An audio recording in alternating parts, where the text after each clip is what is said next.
Undang-Undang Kepramukaan setelah pertama kali yakni pada tahun 1961 sampai 2009. Yang pada waktu itu gerakan pramuka hanya diputuskan dalam keputusan Presiden Republik Indonesia. Pada akhirnya, tahun 2010 gerakan pramuka memiliki undang-undang. Dengan pergeseran dan perubahan peraturan di gerakan pramuka yang sangat banyak sekali. Nah, pada akhirnya gerakan pramuka cukup bisa berbangga hati karena organisasi pertama yang memiliki undang-undang mengaturnya. Gerakan pramuka yang diatur Undang-Undang Nomor 12 Tahun 2010 ini terdiri atas 9 bab. Nah, berikut inti dari Undang-Undang Gerakan Pramuka. Pada bab pertama, undang-undang ini menjelaskan mengenai ketentuan umum, mulai dari definisi gerakan pramuka, pramuka, kepramukaan, pendidikan kepramukaan, gugus depan, sampai menteri. Selanjutnya, pada bab kedua, undang-undang ini menjelaskan mengenai asas fungsi dan tujuan gerakan pramuka. Pada bab ketiga, undang-undang ini menjelaskan mengenai pendidikan kepramukaan. Jadi pada bab ini menjelaskan mengenai dasar, kode kehormatan, kegiatan, nilai-nilai, dan sistem AMO.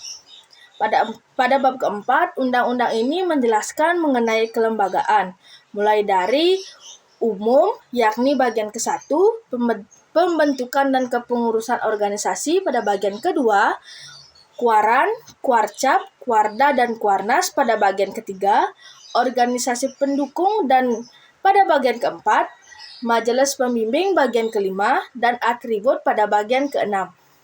Nah, pada bab selanjutnya yakni bab kelima. Pada bab kelima, undang-undang ini menjelaskan mengenai tugas dan wewenang. Jadi, pada bab itu dijelaskan mengenai tugas dan wewenang pemerintah. Nah, pada bab ke-6, undang-undang ini menjelaskan mengenai hak dan kewajiban.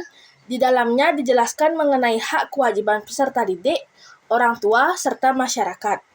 Pada bab ke-7, undang-undang ini menjelaskan terkait tentang keuangan. Nah, pada bab ke-8, undang-undang ini menjelaskan tentang ketentuan peralihan yang mengatur mengenai dampak akan kehadiran undang-undang ini. Nah, pada bab yang terakhir yakni bab 9, menjelaskan mengenai ketentuan penutup yang di dalamnya berbunyi peraturan perundang-undangan yang berkaitan dengan gerakan pramuka yang bertentangan dengan ketentuan undang-undang ini dinyatakan tidak berlaku.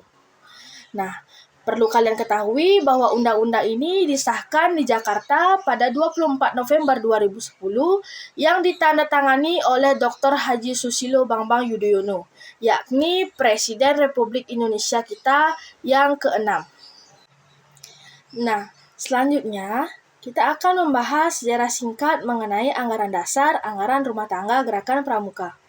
Jadi pada mulanya ADART disahkan melalui Kepres nomor 12 tahun 1971. Lalu setelah itu terdapat perubahan pada ADART dan disahkan kembali melalui Kepres nomor 46 tahun 1984. Dan setelah itu terjadi juga perubahan-perubahan lain dan disahkan melalui Kepres nomor 57 tahun 1988. Kemudian terjadi lagi perubahan dan disahkan melalui Kepres nomor 34 tahun 1999 dan ada Kepres nomor 104 tahun 2004. Nah, setelah tahun 2004 terdapat perubahan pada ADART. Jadi ADART tidak perlu disahkan melalui Kepres tetapi disahkan melalui keputusan musyawarah kuartir nasional. Nah, yang terakhir, ADART mengalami perubahan tahun 2018 dan disahkan melalui musyawarah nasional pada tahun 2018 dan disahkan kembali pada tahun 2019. Nah, setelah kalian tahu apa sih itu ADART, sejarah singkat ADART, kita akan lanjut ke pembahasan berikutnya, yaitu mengenal tujuan pramuka dalam ADART. Jadi dalam ADART itu terdapat tujuan. Tujuan itu merupakan tujuan dari gerakan pramuka.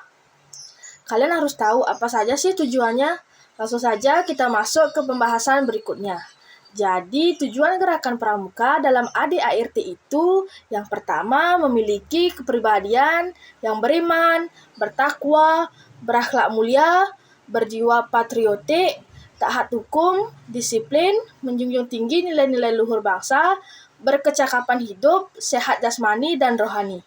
Nah, yang kedua, menjadi warga negara yang berjiwa Pancasila, setia dan patuh kepada Negara Kesatuan Republik Indonesia, serta menjadi anggota masyarakat yang baik dan berguna, yang dapat membangun dirinya sendiri secara mandiri, serta bersama-sama bertanggung jawab atas pembangunan bangsa dan negara.